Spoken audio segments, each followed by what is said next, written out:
Astaghfirullah. Bismillahirrahmanirrahim. Assalamualaikum warahmatullahi wabarakatuh. Alhamdulillah wassalatu wassalamu ala Rasulillah wa ala alihi wa sahbihi wa mawalah wa la hawla wa la quwata illa billahi wa ba'du. Alhamdulillah, di malam hari ini kembali kita duduk untuk berthalabul ilmi, dan kita lanjutkan kajian kita masih membahas tafsir dari juz amma, dan kita masuk pada ayat dari surah At-Tariq, in kullu nafsin lama 'alaiha hafid. Baik, a'udzu billahi minasyaitonir rajim. Bismillahirrahmanirrahim. In kullu nafsin lama, bisa juga dibaca lamma. Ada dua qiraah di sini. In kullu nafsin lamma atau lama 'alaiha hafid. Falyanzuril insanu mimma khuliq. Khuliqa mimma indafi yakhruju min bainis sulbi wat tara'ib. In kullu nafsin lama 'alaiha hafid. Setiap orang pasti ada penjaganya. Falyanzuril insanu mimma khuliq. Maka hendaklah manusia memperhatikan dari apa dia diciptakan. Khuliqa min ma'in dafiq. Dia diciptakan dari air mani yang terpancar. Yakhruju min bainis sulbi wat tara'ib. Yang keluar di antara tulang punggung atau sulbi dan juga tulang dada. Baik. Ma'asyiral muslimin yang dimuliakan Allah Subhanahu wa taala. Allah Subhanahu wa ta'ala adalah zat yang maha rahim, penyayang. Salah satu bentuk kasih sayangnya adalah Allah menjaga kita. Dan Allah Subhanahu wa ta'ala berfirman di dalam surah Yusuf ayat 64, Fallahu khairun hafidha wa huwa arhamur rahimin. Maka dialah Allah penjaga terbaik bagi kita, dan dia maha penyayang di antara hamba-hambanya yang penyayang. Kita lihat pada diri kita sendiri ketika kita berada di perut ibu kita, masih dalam segumpal air mani. Siapa yang menjaga kalau bukan Allah Subhanahu wa ta'ala? Padahal posisi segumpal mani itu belum kokoh dalam rahim seorang ibu. Makanya kita lihat kalau ada wanita hamil muda, biasanya disuruh untuk istirahat karena akan mudah keguguran. Apalagi di bawah usia 4 bulan. Tetapi karena Allah Subhanahu wa ta'ala telah memberikan penjagaan, dari segumpal mani berubah menjadi segumpal darah. Kemudian Allah jaga lagi. Dari segumpal darah Allah ganti menjadi segumpal daging. Dan Allah bentuk, Allah jaga lagi. Bahkan Allah sediakan rezekinya. Kemudian setelah dia keluar dari perut ibu, kemudian menjadi bayi, Allah jaga lagi sampai dia menginjak anak-anak, remaja, dewasa, sampai seusia antum ini Allah jaga, diberikan rezeki, rumah, tempat tinggal, pekerjaan, dan begitu seterusnya. Siapa yang memberikan penjagaan ini? Allah Subhanahu wa ta'ala. Makanya Allah mengatakan fallahu khairun hafidh. Dialah sebaik-baik penjaga kita. Kalimat hafid di dalam ayat ini, hafid itu ada dua macam. Ulama tafsir mengatakan pertama hifdhu ar-riayati wal himayah, dan yang kedua hifdzul muraqabati. Jadi maknanya in kullu nafsin lama 'alaiha hafid, bahwa setiap manusia, setiap jiwa itu Allah Subhanahu wa taala pastikan ada penjaganya. Yang pertama hifdzur riaya wal himayah, artinya Allah Subhanahu wa taala menjaga kita dalam kondisi apapun dari hal-hal yang kita benci.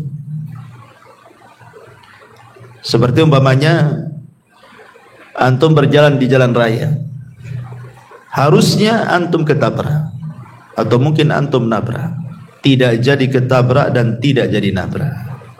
Siapa yang menjaga? Allah.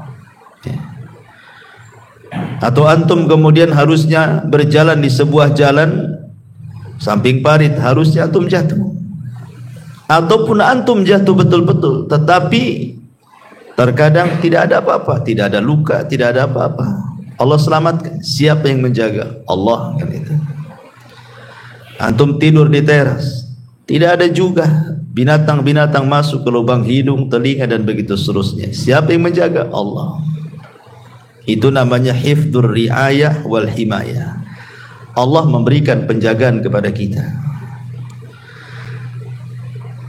Tetapi ada juga maknanya adalah hifdzu al-muraqabah. Ini yang paling penting kita bahas. Hifdzu al-muraqabah.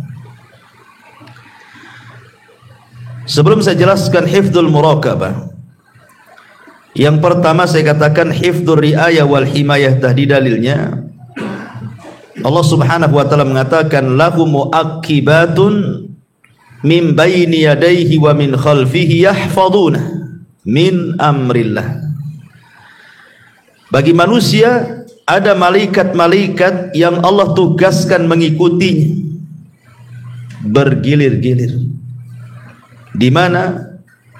Di muka, di belakang, mereka menjaganya bi amrillah, atas perintah Allah. Jadi Allah memerintahkan malaikat untuk menjaga setiap manusia, kiri, kanan, depan, belakang, atas, bawah. Allah jaga kita. Ini namanya sekali lagi adalah hifdzu ar-riayah wal himayah tadi. Adapun yang kedua hifdzul muraqabah. Maksudnya hifdzul muraqabah itu Allah Subhanahu wa taala mengutus para malaikat-malaikat yang senantiasa muraqabah, memperhatikan kita, mencatat seluruh perkataan kita, mencatat seluruh perbuatan kita. Dan ini adalah isyarat firman Allah Subhanahu wa taala, wa inna 'alaikum lahafidin kiraman katibin. Allah Subhanahu wa taala mengatakan di dalam surah Al-Infitar, wa inna 'alaikum lahafidin, padahal sesungguhnya bagi kamu ada malaikat-malaikat yang senantiasa mengawasimu, kiraman katibin, yang mulia di sisi Allah dan yang senantiasa mencatat amal perbuatan.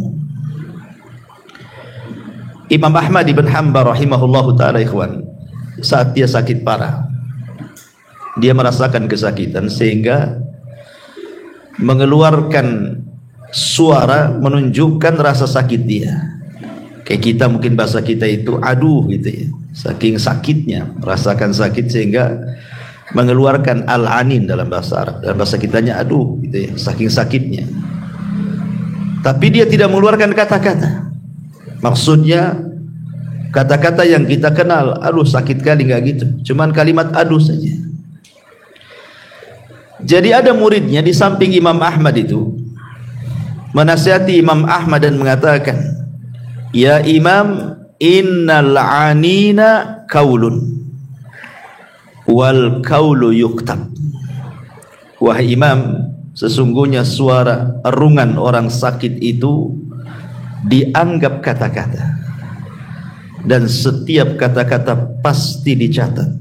Dan Allah mengatakan, wa ma yalfidu min qaulin illa ladaihi raqibun atid.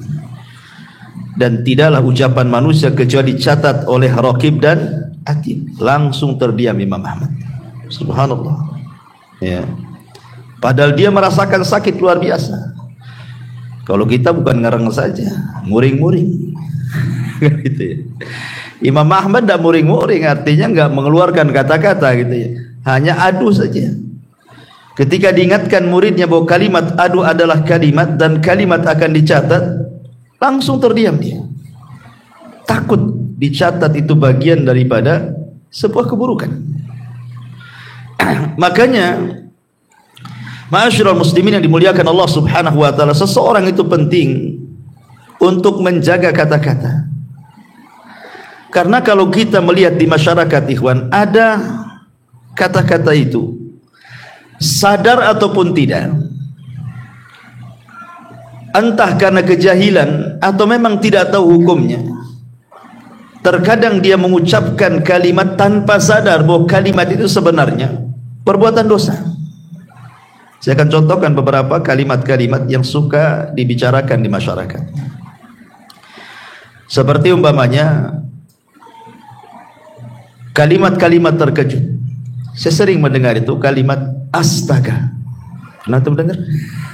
Ada lagi ditambah astaga naga. Oh, ada naganya pun ada. Itu. Coba. Orang terkejut bilang astaga. Mungkin astagfirullah itu maksudnya gimana itu? Saya sering dengar itu kalimat seperti itu. Ya. Apa maksudnya? Siapa astaga ini? Disebut-sebut pula astaga. Kalau astagfirullah mungkin kan itu ya. Tapi ada juga yang kemudian maksudnya baik, tapi salah meletakkan makna. Contoh umpamanya kalimat subhanallah dengan masya Allah, ya kan? Subhanallah itu berarti maha suci Allah. Seharusnya diucapkan ketika melihat atau mendengar sebuah keburukan atau hal-hal yang tidak baik. Jadi kalau antum mendengar, melihat hal-hal yang buruk atau tidak baik, ucapkan subhanallah. Ya. Tapi kalau seandainya antum melihat sesuatu yang baik ataupun mendengar sesuatu yang indah, sesuatu yang enak didengar, maka kita akan masya Allah. Jangan pula ditukar kan itu. Masyarakat tukar-tukar ya. Kalau lihat yang baik subhanallah katanya. Bukan subhanallah, masya Allah. Mana dalilnya? Satu ketika Nabi SAW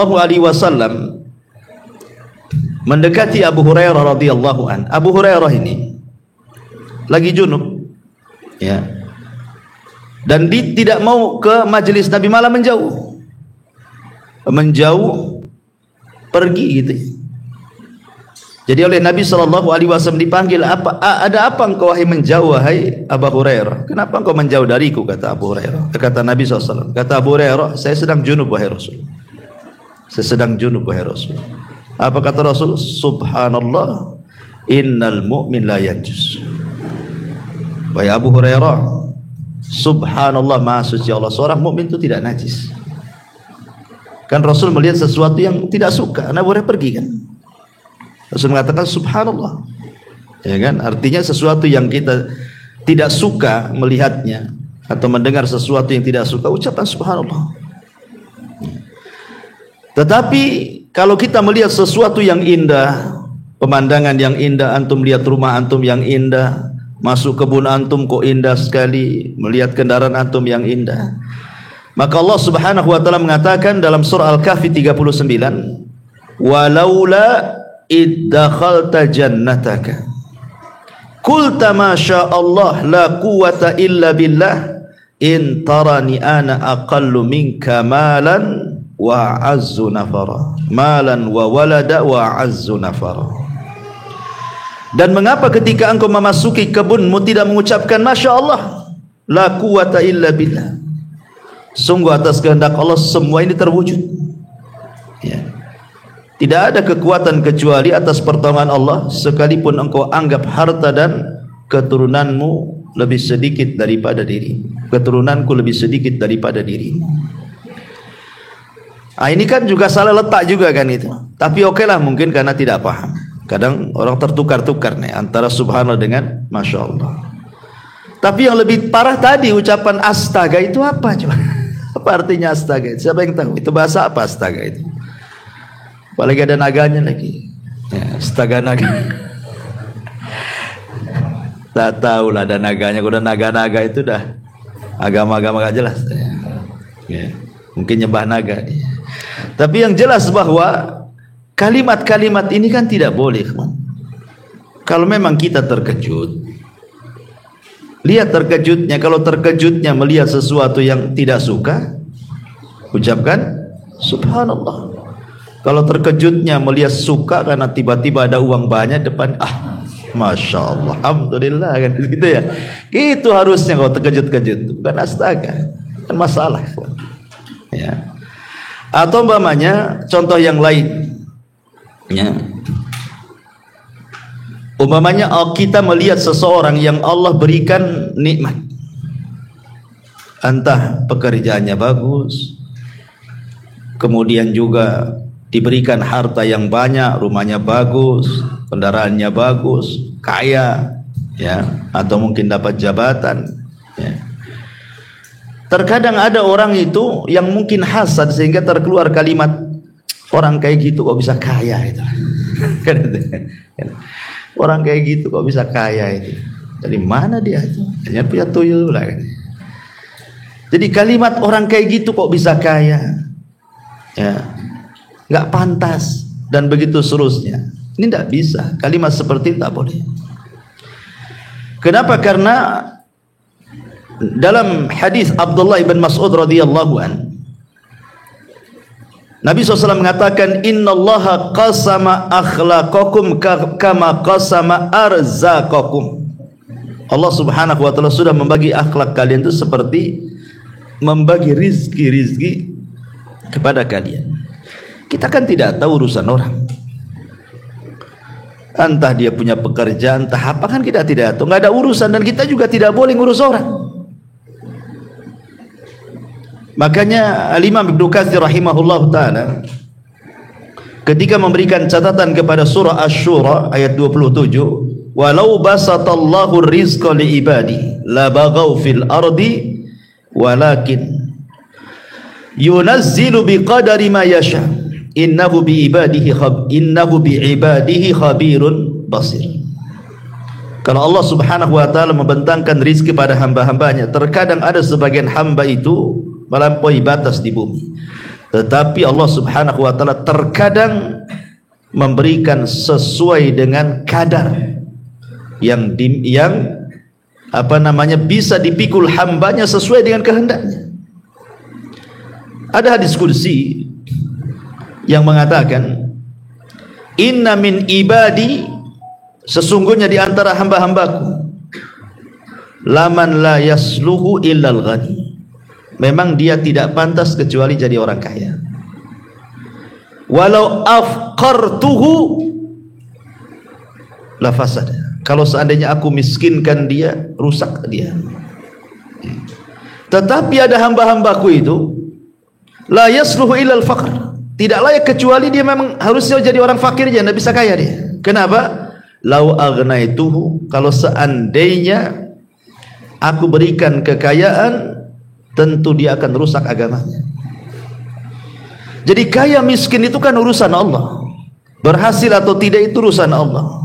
Jangan ngurus keberhasilan orang gitu dengan mengeluarkan kata-kata seperti itu. Ada pantas dia di situ. Orang kayak gitu kok bisa kaya, orang kayak gitu kok bisa jadi ini, itu urusan dia, tidak perlu ngurus orang, ya. Karena kalimat-kalimat seperti ini bertentangan gitu ya, tidak boleh. Ini contoh kedua. Contoh ketiga, atau sebaliknya, melihat orang kena musibah, entah bengkrak usahanya, entah kena penyakit badannya, entah kemalangan badannya, dan begitu seterusnya. Pokoknya melihat orang itu diberikan ujian, ekonominya, keluarganya, badannya, dan begitu seterusnya. Dengan kematian, dengan kekayaan, dengan dengan kefakiran, dengan gulung tikar usahanya dan lain-lain. Tiba-tiba kemudian kita nyeletu gitu kan. Kasihan ya. Sering kita ngomong bilang kasihan sama orang. Kasihan kali dia gitu. Ikhwan, antum harus paham bahwa Allah memberikan musibah itu karena ada beberapa sebab. Salah satu penyebabnya adalah untuk mengangkat derajat. Masa orang mengangkat derajat itu bilang kasihan? Hah? Sedang diangkat derajatnya itu bilang kasihan. Jadi kalau bisa nggak usah diangkat derajatnya gitu. Tapi segitu derajatnya kan. Nggak begitu. Bisa saja Allah sedang mengangkat derajatnya. Makanya dalam sebuah hadis Rasul mengatakan ma yusibul mu'min min syaukatin fama fawqaha illa rafa'ahu Allahu biha darajat. Tidaklah seorang hamba diberikan ujian walaupun hanya satu tusuk duri di kakinya, boleh jadi Allah sedang mengangkat derajatnya. Antum bilang kasihan. Harusnya antum bilang ya inna lillahi wa inna ilaihi raji'un. Idza asabathum musibatun qalu inna lillahi wa inna ilaihi raji'un, kan itu kan bahasanya. Ya. Jadi lihat, atau mungkin dalam bentuk teguran. Mungkin dia melakukan dosa, Allah tegur supaya dia tobat. Masa antum bilang kasihan? Biar dia enggak tobat-tobat gitu. Jadi lihat ya, ini kan bahasa-bahasa ini kadang-kadang enggak dikontrol gitu ini. Apakah bahasa ini menentang dalil ataukah tidak? Ya. Atau contoh lainnya seperti orang yang mencela zaman, mencela waktu. Kan sering di masyarakat itu orang yang mencela waktu. Ya wajar. Zaman ini zaman edan kan itu. Oh, masa zaman edan kan? Orangnya yang edan bukan zamannya. Dari dulu zaman itu ya kayak gini saja. Terbit matahari, terbenam dan gitu seterusnya. Jadi ada orang-orang itu yang mudah mencela waktu. Padahal Nabi SAW mengatakan dalam sebuah hadis, la tasubbud dahra fa innama ana dahrun. Jangan mencela waktu, karena akulah yang membolak-balikan waktu. Tidak boleh ya. Ataupun contoh yang lain, ucapan mengandai-ngandai itu paling banyak di masyarakat. Ucapan mengandai-ngandai itu, andai anakku tidak keluar gak ketabrak dia. Ya. Coba andai saya nggak jalan ke sini, jalan ke sebelah sana, enggaklah terperosok ke parit katanya. Kalau seandainya bukan karena dokter ini, wah sudah dioperasi saya ini. Macam-macam kan mengandai-andai di masyarakat itu nggak boleh. Karena Nabi SAW mengatakan al-mu'minul qawi khairun wa ahabbu ilallah minal mu'minidh dhaif. Wa fi kulli khairun ihris ala ma yanfa'uka wasta'in billah wala ta'jaz wa in asabaka syai'un fala taqul law anni fa'altu kadza lakana kadza walakin qul qaddarallah wa ma syaa fa'al fa inna law taftahu amal syaitan. Kata Nabi SAW, mukmin yang kuat itu lebih saya cintai dibandingkan mukmin yang lemah. Dan pada tiap-tiap sesuatu itu ada kebaikannya. Maka ambillah dengan semangatmu apa yang bisa bermanfaat untuk dirimu, kemudian tambatkan pertolongan kepada Allah. Jangan lemah. Dan apabila musibah menimpamu, jangan mengatakan kalau seandainya aku tidak melakukan ini tentu tidak terjadi itu. Karena kalimat seandainya, andai-andai itu adalah membuka pintu syaitan, kata Rasul. Tidak boleh andai gitu, andai gini ya. Jadi kalimat andai-andai itu tidak benar. Tapi yang betul katakan qaddarallahu wa ma syaa fa'al. Ya ini sudah takdirlah memang anak saya meninggal hari ini. Bukan karena hari ini keluar, seandainya tidak keluar sekalipun, kalau memang hari itu sudah takdirnya, pasti dia mati di rumahnya. Memang sudah jadwalnya dia, sudah antrian dia kan itu. Kan keluar itu sebab saja, matinya tetap hari itu juga gitu maksudnya. Jadi tidak bisa diandai-andai itu, karena ini kalimat-kalimat yang menunjukkan apa? Penolakan takdir. Ini bahaya. Menolak takdir itu. Ya. Atau contoh yang lain pamannya ucapan mencela penyakit. Ada orang yang mencela penyakit di zaman Rasul. Ada seorang wanita namanya Ummu As-Sa'ib radhiyallahu anha. Ummu Sa'ib ini karena sakit kepala, diikat pula kepalanya dengan tali. Zaman dulu gitu, karena belum ada bodrek mungkin ya, diikatlah kepalanya supaya mengurangi rasa sakit kepala tuh. Rasul mengatakan, malaka ya Ummu Sa'ib, apa itu kepalamu wahai Ummu Sa'ib? Tiba-tiba Ummu Sa'ib mengatakan di hadapan Rasul sallallahu alaihi wasallam, al-humma la barakallahu fi. Demam wahai Rasul, kepalaku sakit, semoga Allah tidak berkahi, katanya. Maka Rasul mengatakan, la tasubbil humma, jangan kau cela penyakit demam. Fa innaha tadhhabu khotoya bani Adam kama yadhhabul kiru khabathal hadid. Boleh jadi demammu itu bisa mengurangi dosamu. Nah gitu ya. Jangan dicela penyakit itu. Ini karena banyak orang-orang yang mencela penyakit. Kemudian juga merubah-rubah nama-nama Allah yang sudah jelas-jelas itu ismul nama-nama yang agung loh. Di masyarakat paling banyak tuh. Abdurrahman dibilang Maman, Abdullah dibilang Dullah kan itu. Apalagi itu masa coba? Nggak boleh. Nama Allah itu jangan dimain-mainkan. Kalau Abdurrahman ya Abdurrahman. Ngomong seperti itu. Ya Abdullah, Maman. Maman pula Abdurrahman jadi Maman, coba kan. Ada nama Allah namanya Maman? Nggak ada. Masa Abdullah jadi Dullah pula? Pada dul. Jadi nggak boleh kita ini, itu tidak ikhtiram, su'ul adab namanya ikhwan. Su'ul adab kepada Allah Subhanahu wa taala. Maka dalam kitab tauhid karya Syekh Muhammad bin Abdul Wahab ada bab namanya bab ihtiram bi asma'illah, menghargai nama-nama Allah Subhanahu wa taala. Jangan itu. Di zaman Rasul itu ada orang namanya Abu Syuraih. Kerjaannya tukang mengislah orang. Tukang di kabilahnya itu, pokoknya kalau ada orang berselisih datang didamaikan. Ya, namanya Hani ibn Kinti. Tetapi karena dia pandai mendamaikan orang, akhirnya orang-orang menyebutnya Abul Hakam.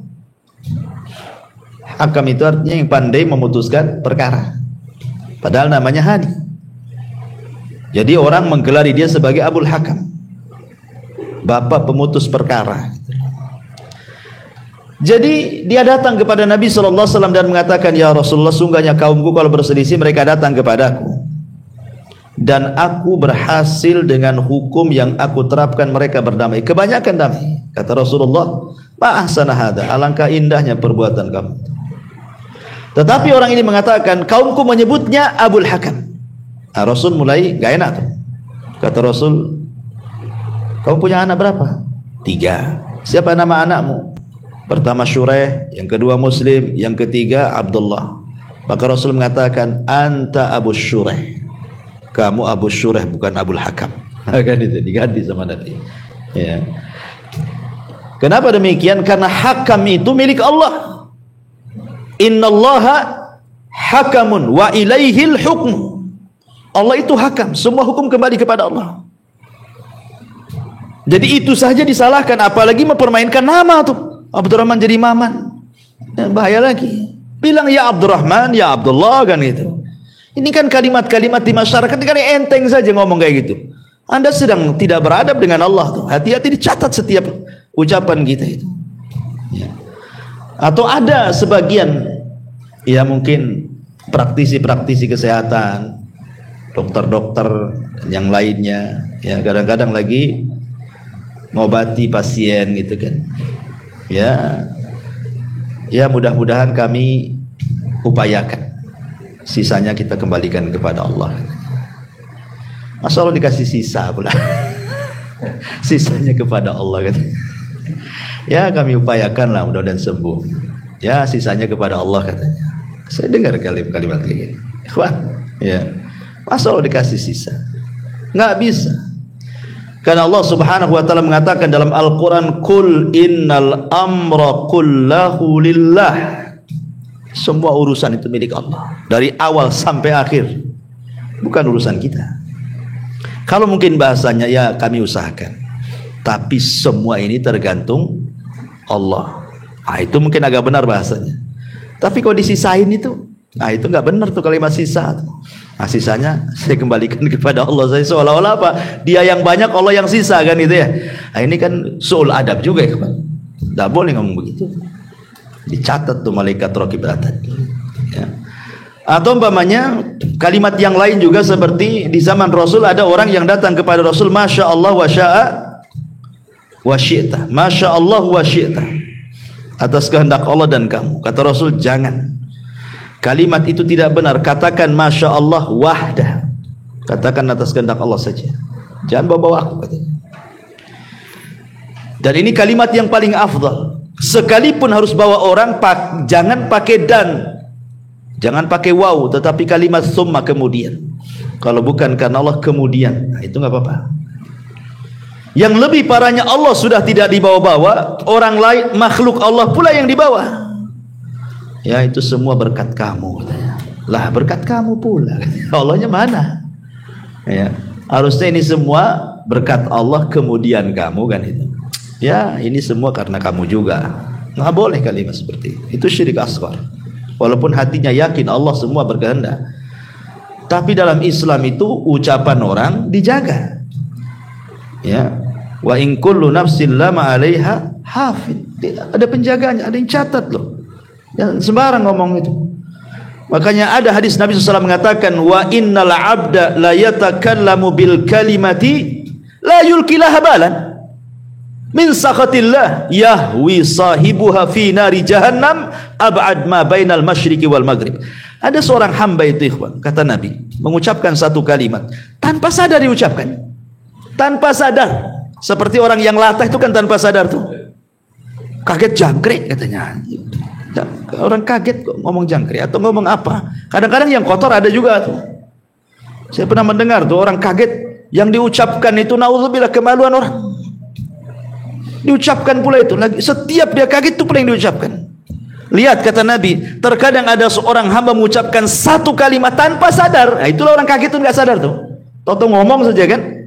Rupanya kalimat itu membuat Allah murka. Apa yang terjadi? Cukup dengan satu kalimat itu Allah masukkan ke dalam jahanam yang jauhnya lebih jauh dibandingkan jarak barat dan timur. Nah, ngeri kan?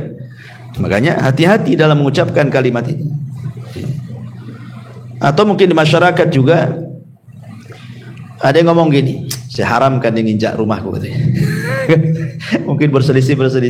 Awas saja, saya haramkan, tidak boleh nginjak lagi di rumah saya katanya. Nah, bisa ikhwan antum haram-haramkan. Haram halal itu urusan Allah. Kecuali antum melihat dosa. Ada orang berbuat riba, berbuat maksiat, haram akhirnya tidak boleh. Tidak apa-apa. Karena memang riba ya Allah yang haramkan. Zina Allah yang haramkan, ghibah Allah yang haramkan. Kalau jelas kan? Lah antum berselisih antum ngomong saya haramkan dia masuk ke rumah saya. Emangnya Allah mengharamkan masuk ke rumah antum? Enggak bisa. Makanya Allah Subhanahu wa taala katakan dalam Al-Qur'an, "Wala taqulu lima tasifu alsinatikum al-kadhiba hadza halalun wa hadza haram." Enggak boleh mengatakan ini halal ini haram, itu urusan Allah. Allah lah yang mengharamkan, Allah lah yang menghalalkan. Makanya Nabi SAW saja ketika dia berjanji untuk tidak minum madu gara-gara dia melihat kecemburuan Aisyah dan Hafsah ketika dia mampir di rumah Zainab, dia minum madu. Cemburulah Aisyah dan Hafsah ini dan mengatakan, Rasul kayaknya kamu sudah makan buah yang makanan yang bau tapi enak, tapi bau. Ya. Kata Rasul, tidak, aku minum madu. Oh, enggak wahai Rasul. Sepakat pula Aisyah dengan Hafsah ini karena cemburu. Akhirnya Rasul mengatakan, ya kalau gitu saya tidak akan minum madu selamanya, kata Rasul. Turun ayat, ya ayuhan nabi lima tuharrimu ma ahallallahu lak tabtaghi mardata azwaji. Nabi, jangan kau haramkan sesuatu yang Allah halalkan hanya mencari keridhaan istrimu, katanya Allah. Jadi urusan halal haram itu urusan Allah. Tiba-tiba antum mengatakan saya haramkan dia masuk ke rumah saya. Ini hati-hati loh. Ya mungkin maksudnya itu dia tidak mau nginjak rumah dia, tapi jangan menggunakan kalimat seperti itu maksudnya. Jangan menggunakan kalimat halal haram, itu urusan Allah. Nah, ini kan kalimat-kalimat seperti ini, kalimat-kalimat bahaya. Dan yang lebih parah lagi, tukang laknat. Ya, tukang laknat. Ada orang nonton bola ya, gara-gara kalah itu, gara-gara nggak gol itu, dimaki tuh pemain. Anjing orang ini katanya, masa nggak bisa gol kan? Lah kok orang, apa urusan antum dengan pemain bola? Kenapa dianjing-anjingkan orang itu? Seandainya antum yang main di situ mungkin lebih anjing lagi. Nggak bisa lagi antum. Mungkin nggak dapat bola di lapangan itu. Antum bisa mencela, nengok YouTube lo bisa mencela. Oh goblok kamu. Orang lo digoblok-goblokin, nggak kenal pun tidak. Hanya gara-gara nonton aja, entah nonton apa digoblok-goblokin orang itu. Jadi ini kan tukang laknatnya, hati-hati kan. Kadang-kadang mungkin dululah seandainya kita ini pernah jahiliyah suka mengucapkan kalimat bertobat, itu kalimat laknat. Nabi SAW sampai mengancam, la yakununa al-la'anuna syufa'a yaumal qiyamah wala syuhada yaumal qiyamah. Tukang laknat itu tidak akan dapat syafaat, bahkan tidak jadi saksi pada hari kiamat. Diancam dengan enggak dapat apa-apa loh ya. Makanya di sini Allah Subhanahu wa taala mengatakan bahwa di antara makna hafid adalah hifdzul muraqabah. Artinya Allah mengutus malaikat-malaikat itu yang menjaga kita dengan cara mencatat. Semua kata-kata kita dicatat. Tidak ada satupun kata-kata yang keluar kecuali dicatat. Sehingga ulama mengatakan kata-kata manusia itu ada 3. Ada yang terkandung dosa secara mutlak, ada yang terkandung pahala secara mutlak, ada yang tidak terkandung dosa dan juga pahala. Tiga-tiganya dicatat kata para ulama. Baik yang mengandung dosa secara mutlak dicatat, mengandung pahala secara mutlak dicatat, ataupun yang tidak mengandung dua-duanya dicatat. Tapi apakah kemudian tiga-tiganya dihisab? Wallahu a'lam. Ada yang mengatakan yang dihisab adalah yang kata-katanya mengandung pahala secara mutlak dan yang mengandung dosa secara mutlak. Yang tidak mengandung pahala dosa tidak dihisab. Ada yang mengatakan tiga-tiga dihisab. Naudzubillah. Jadi makanya dari sini penting seseorang itu untuk menjaga lisan. Makanya ulama mengatakan salah satu obat supaya kita bisa menjaga lisan itu, maksudnya untuk mengeluarkan kata-kata yang jelek, akhirnya dicatat keburukan. Karena kata-kata itu apalagi dalam bentuk tulisan, ikhwan, dan tulisan itu sudah menyebar, sulit untuk ditarik, sulit ya. Kata-kata baik lisan ataupun tulisan kalau sudah menyebar, macam mana untuk menariknya coba? Antum gibai orang di depan orang, orang ini akhirnya ngikuti menukilkan perkataan antum kepada orang, akhirnya orang itu menukilkan perkataan dia dari kita terus kemana-mana kan. Siapa yang bisa menarik kata-kata itu semua? Atau tulisan copy paste share, copy paste share sama share, gimana cara narinya? Walaupun di akun antum sudah antum hapus, tak bisa. Makanya pada hari kiamat dalam surah Yasin Allah mengatakan yauma nakhtimu ala afwahihim wa tukallimuna aydihim wa tashhadu arjuluhum. Di hari di mana lisan terkunci, tangan pula bicara, kaki pula jadi saksi ya. Maka yang pertama kata para ulama, biasakan al-haya'u minallah wa min ibadillah. Tanamkan sifat malu dari Allah dan dari hamba-hambanya. Malu. Karena perkataan yang turun temurun dari para nabi itu, apa kata Rasulullah? Illam tastahi fasna ma syi'ta. Kalau engkau tidak punya rasa malu, lakukan, ucapkan sesuka kamu. Maka tanamkan rasa malu. Yang kedua, al-khaufu minallah. Tanamkan rasa takut bahwa semua akan dibalas, semua ada catatannya, semua ada hisabnya, semua ada balasannya. Semua. Seorang bertasbih subhanallah, subhanallah, alhamdulillah, alhamdulillah, la ilaha illallah. Lihat tujuannya. Karena ini dicatat. Kalau tujuan antum beribadah, berzikir kepada Allah Subhanahu wa taala, dapat pahala. Tapi kalau umpamanya tujuannya hanya takabur, ijab, menyombongkan diri saja, semua pun akan dicatat. Walaupun sama-sama ucapannya loh. Sama-sama tasbih, tahmid, takbir itu kan ucapan bagus sebenarnya, itu kan zikir gitu ya. Tapi itu saja dilihat siapa pengucapnya coba. Abdullah bin Mas'ud radhiyallahu anhu suatu ketika diajak oleh Abu Musa al-Asy'ari masuk ke sebuah masjid. Di masjid itu banyak halaqah memutar. Kemudian bawa batu. Tasbih sekian kali dihitung pakai batu 100 kali. Takbir 100 kali. Ini 100 kali. Nanti dipindah lagi batunya ke sebelahnya. Begitu terus. Kata Abdullah bin Mas'ud ini, kalian ini apa? Lihat loh Nabi, pakaiannya aja masih bagus, belum robek, bencana nggak ada yang pecah. Kenapa kalian melakukan yang tidak diajarkan Nabi? Apakah kalian lebih berpetunjuk daripada agama Nabi? Ataukah sengaja kalian membuka pintu kesesatan? Syahidnya kata Abdullah bin Mas'ud, uddu sayyiatikum wa ana dhaminun alla yadhi'a min hasanatikum. Hitung kesalahan kalian dan saya jamin kebaikan kalian tidak akan hilang. Kenapa disuruh menghitung kesalahan coba? Tidak menghitung kebaikan. Kenapa kalimatnya hitung kebaikan kalian? Ya, kenapa hitung kesalahan kalian? Saya jamin kebaikan kalian tidak akan hilang. Hitung kesalahan kalian. Karena kesalahan itu biasanya mudah diingat. Dan kebaikan itu kadang-kadang kita tidak tahu karena pahala kebaikan itu kan dilipat gandakan. Kita susah menghitungnya.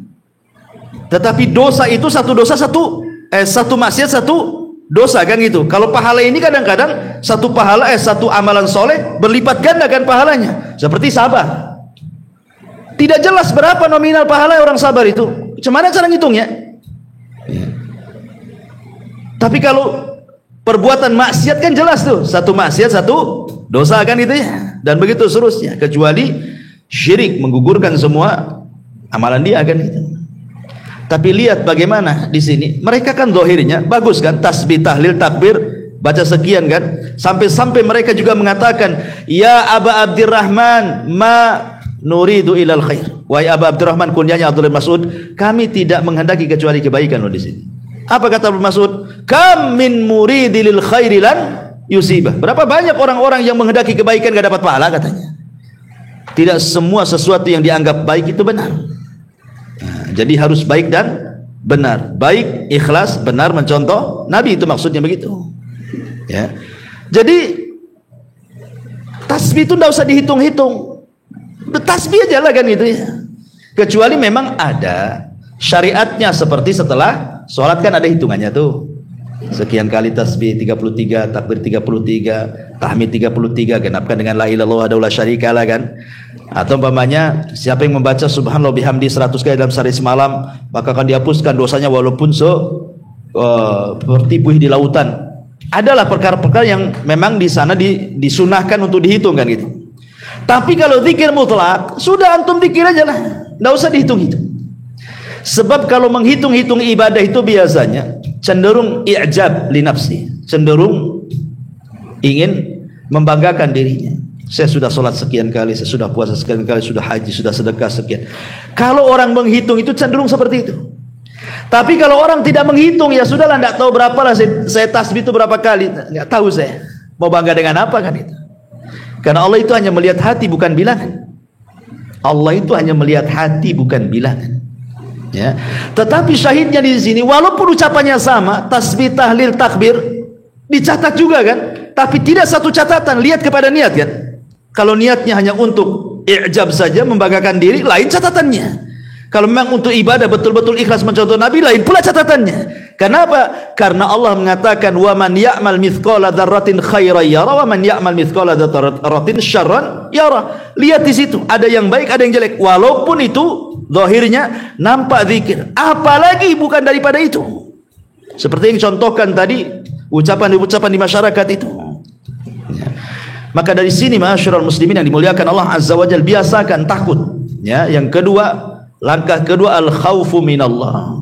Sehingga dengan rasa takut mendorong tidak sembarang mengucapkan sesuatu. Yang ketiga, sibukkan dengan perkara-perkara yang manfaat untuk akhirat. Supaya kita tidak mudah ngomong macam-macam. Sibukkan dengan perkara lain. Umpamanya ini satu ruangan nih, maaf ibu-ibu ya, kawan lagi gibah nih. Kita mau keluar pula dari situ, malas gitu ya, segan, gak enak. Ya sudah, sibukkan aja zikir bu. Biar orang itu gibah, ibu zikir lah. Kemudian yang keempat, isti'mal uslub al-kina yati badal at-tasrih bi alfadil badi'ati allati takhulu bil haya. Atau kalau seandainya kita bisa membuat bahasa-bahasa kinayah, bahasa-bahasa yang lebih halus lagi gitu loh bahasa.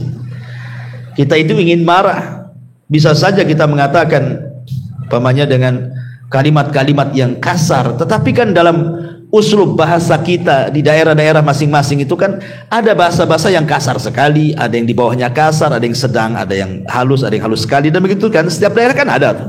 Mestilah semua ada. Saya orang Sunda saja ada. Ya, satu kalimat itu ada yang kalau diucapkan kasar. Ya.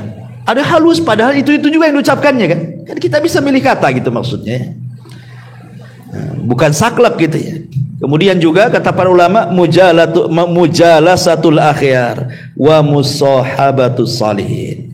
Berkawan dengan orang-orang baik yang omongannya baik, insyaallah akan sama dengan omongan dia itu. Sebab kalau berkawan dengan orang yang omongannya jelek, ibu nih berkawan dengan orang-orang gibah, pasti ikut gibah tuh. Ibu berkawan dengan orang-orang yang tidak suka gibah, lama-lama gak suka gibah juga. Nah, tergantung kawannya. Dan yang keempat mungkin belajar diam lah kan gitu. Daripada ngomong berdosa bagus diam. Kata Nabi SAW, "Falyakul khairan aw liyasmut." Kembali di sini Allah mengatakan, "In kullu nafsin lama 'alaiha hafid." Jadi hafid yang pertama maksudnya hifdzur riayah wal himayah. Allah menjaga secara umum sesuatu yang manusia tidak suka. Ya, celaka kan tidak suka. Ini itu umpamanya antum sakit, minum obat sembuh. Siapa yang menyembuhkan? Allah. Apa gunanya disembuhkan? Menjaga antum supaya antum bisa kerja lagi, bisa ngurus keluarga lagi, bisa ibadah lagi. Allah yang jaga. Ya. Atau hifdzul muraqabah.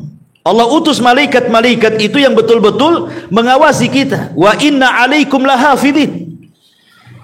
Siapa hafidin? Kiraman katibin, yang mencatat. Jadi setiap amal kita dicatat dan dijaga catatannya, setiap ucapan kita dijaga dan dicatat, sehingga amal dan perbuatan inilah yang sebagai bukti kita di hadapan Allah Subhanahu wa taala. Bahwa inilah saya sudah banyak berzikir, banyak melakukan amal soleh ini ya Rob ini. Makanya dengan bangganya nanti pada hari kiamat, orang-orang yang mampu mengambil dengan tangan kanannya catatannya apa? Ha umuqra'u kitabiyah. Ah, lihat catatanku katanya. Bangga dia. Tapi orang-orang yang mengambil tangan kirinya nggak mau dipegang, maunya dilempar aja tuh. Karena dia tahu isi catatannya apa. Ya. Jadi hifdzu al-muraqabah. Dan ingat, Allah Subhanahu wa taala akan lebih menjaga lagi kepada orang-orang yang beriman. Ibrahim alaihi salatu wassalam ketika dia lempar ke dalam api, tidak ada apa-apa, tidak terbakar, tidak ada apa-apa kan. Kenapa? Karena dia menyandarkan penjagaan kepada Allah. Hasbunallah wa ni'mal wakil. Ketika Ibrahim mengucapkan kalimat ini, datang perintah dari langit, "Qul ya naru kuni bardan wa salaman ala Ibrahim." Ibrahim pun tidak terbakar. Fallahu khairun hafidha wa huwa arhamur rahimin. Allah sebaik-baik penjaga. Ya. Artinya bahwa semakin kita lebih dekat kepada Allah, lebih beriman kepada Allah, berarti penjagaan Allah semakin kuat kepada kita. Ini diantara tafsiran dari in kullu nafsin lama 'alaiha hafid. Ya, saya kira cukuplah satu ayat saja. Iya, ini sudah keringatan pula sini. Tadi kedinginan. Nah, tapi sebelum saya tutup, kalau ada yang mau tanya sih.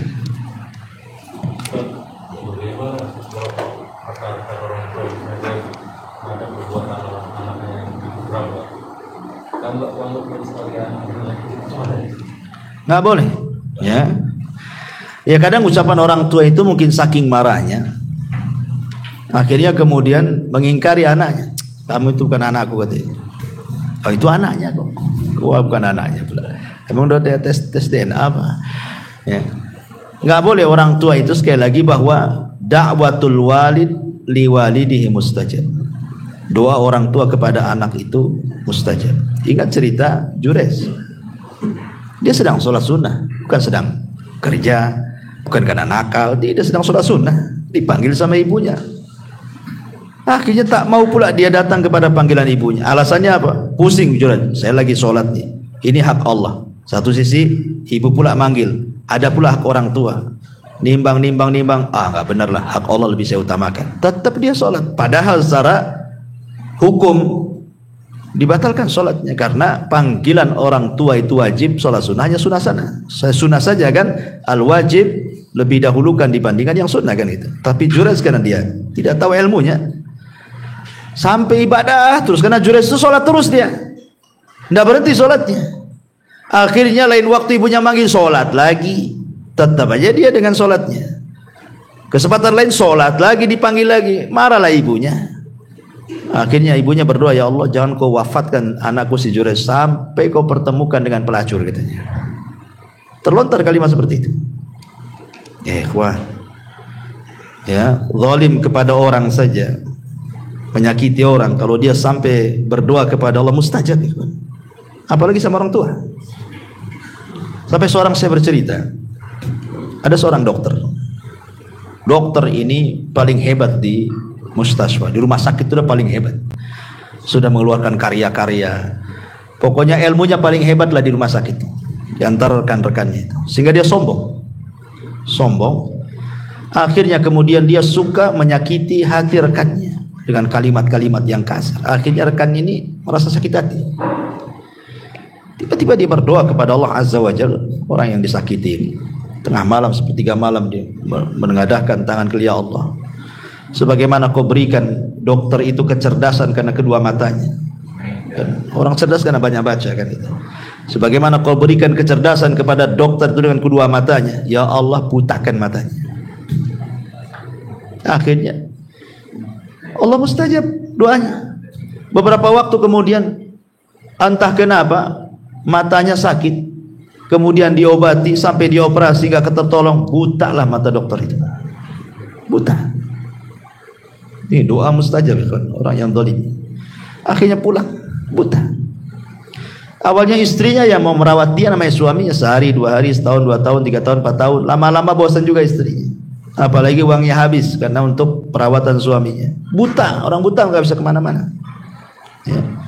Akhirnya kemudian istrinya mulai datang setan ngasih was-was, disuruh dibuang ke panti jompo. Sudah tua, dibuang ke panti jompo suami yang buta. Akhirnya udah lama-lama di panti jompo, minta cerai, habis dunianya. Jadi suatu ketika dia sedang berjalan, ketemulah rekan sesama dokter. Zaman dulu dia masih di atas angin itu. Kemudian rekan dokternya mengatakan, wahai dok, kira-kira kalau seandainya Allah berikan sesuatu kepadamu, apa yang kau hayalkan? Kata dokter, demi Allah, seandainya aku tidak diberikan kecerdasan, tidak diberikan ke karya, jadi orang awam saja tidak apa-apa, tapi Allah berikan pandangan mata kepada aku. Hanya minta itu saja. Gak apa-apa aku bodoh kayak orang-orang awam, tidak perlu jadi dokter, jalan, gak apa-apa, yang penting aku bisa melihat, katanya. Ya kan? Nah, apalagi ini Jurayj ini kan cerita orang tua ini. Orang tua disakiti, kawan. Ya betul-betul didatangkan pelacur akhirnya kan menggoda Jurayj. Sampai akhirnya pelacurnya berzina dengan penggembala, hamil, melahirkan, dituduh pula si Jurayj yang menghamili. Digempur tempat ibadahnya, hampir dibunuh si Jurayj. Kalau bukan Allah menjaga Jurayj ini. Sebelum dibunuh dia mengatakan, kembalikan tuh si bayi-bayi yang kau tuduhkan tuh anakku, katanya. Cubit. Dicubit akhirnya, man abuk, siapa bapakmu? Tiba-tiba ngomong pula bayi ini, bapak saya penggembala kambing. Coba kalau bayi-bayi hasil zina bisa bicara, ya kawan, hati-hati tuh. Man abuk, katanya. Semua kena. Masyaallah muslimin yang dimuliakan Allah Azza wa Jalla. Jadi sebaiknya kalau kita sebagai orang tua, memang terkadang ada orang tua itu saking marah sekali kan gitu. Ya ini juga nasihat kepada saya, antum tuh siapapun gitu. Ya harus berusaha lah. Kadang-kadang kita juga, saya juga kadang-kadang kalau terlampau ini, kadang nyesel juga kan itu. Ada loh, terpaksa ngomong, nyesel juga setelahnya. Memang harus dibiasakan. Dibiasakan. Artinya kalau kita semarah apapun itu, kalau bisa orang tua itu tafaul saja. Tafaul itu maksudnya ucapkan kalimat baik, mudah-mudahan bisa membalik 180 derajat anak kita. Tafaul. Anak tuh nakalnya luar biasa. Secara logika susah dia sadar. Apalagi anak tanggung-tanggung tuh biasanya tuh, nakal-nakal tuh. Anak SMP itu tanggung-tanggung tuh yang kurang ajar biasanya. Gitu ya. Tafaul saja, mudah-mudahan dengan tafaul itu Allah robah 180 derajat. Yang kita anggap mustahil anak itu bisa berubah, tapi Allah bisa memungkinkan. Betapa banyak kok anak-anak nakal berubah, akhirnya dia pula anak yang berbuat baik sama orang tuanya. Al-tafaul itu maksudnya kalau dia nakal, ucapkan kalimat doa. Seperti yang dilakukan ibunya Sudes, ya. Ketika Imam Sudes dulu mau nakal, disebutkan dalam biografinya. Daripada kau nakal Sudes, kau masuk ke haram, kau jadi imam di sana. Kau jadi imam. Ya. Jadi kalau antum nakal, coba lu saja, gantikan Abu Mero di sana. Ya. Ya, masyaallah muslimin yang dimuliakan Allah Azza wa Jalla. Jadi sebaiknya jangan, apalagi sampai kemudian lebih daripada itu. Mati aja nak katanya. Kalau kau tahu kayak gini katanya. Waktu bayi udah kecekik kamu itu katanya. Biar mati gitu. Nah, jadi kadang-kadang ada orang tua seperti itu. Ya itu kan kembali kepada kita sebenarnya. Kenakalan anak itu kan kembali kepada orang tua. Makanya kata Al-Imam Ibnul Qayyim rahimahullah ta'ala, dia mengatakan bahwa ifsadul abna, rusaknya anak-anak itu kebanyakan apa? Karena orang tua yang merusaknya, bukan pesantren, bukan sekolah, bukan guru ngaji, bukan. Kebanyakan yang merusak anak-anak itu orang tua, kata Imam Ibnul Qayyim. Sebab kalau orang tua dari awal dia mencari jodoh, cari yang soleha atau cari yang soleh kan gitu ya, kemudian punya anak, tentu otomatis kalau dua orang tuanya soleh-soleha kan pasti akan dididik dari kecil. Ya, sudah cari jodohnya aja salah. Ketika punya anak pula nggak dididik dan begitu seterusnya, ya wajar lah. Ketika sama-sama sudah tobat, ibunya tobat, bapaknya hijrah, anaknya pengen hijrah, tergesa-gesa ke ibunya. Kadang-kadang disitulah diuji orang tua.